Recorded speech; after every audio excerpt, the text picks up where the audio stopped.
موجود اور ممکن ہے. چاہے نبی علیہ السلام پر یہ جادو کا عمل ہوا.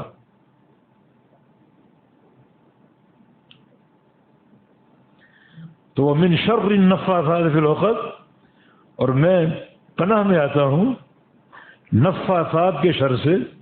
نفاثات کا معنی پھونک مارنے والی روحیں، خبیث روحیں، فی العقد دھاگے کی گروں میں، جس سے جادو کا عمل پورا ہوتا ہے. ایک انسان جادوگر ہے، اس کا ایک کوڈ ورڈ ہے ان شیاطین کے ساتھ، جب وہ استعمال کرتا ہے وہ حاضر ہو جاتے ہیں.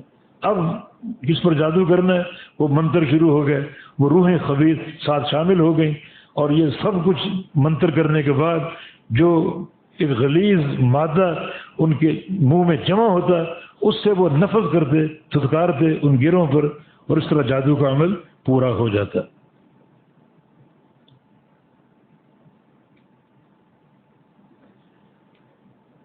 اور آج کل جادو عام ہے، بڑی کثرت سے ہو رہا ہے، ہر دوسرا تیسرا گھر جادو کے عمل سے متاثر.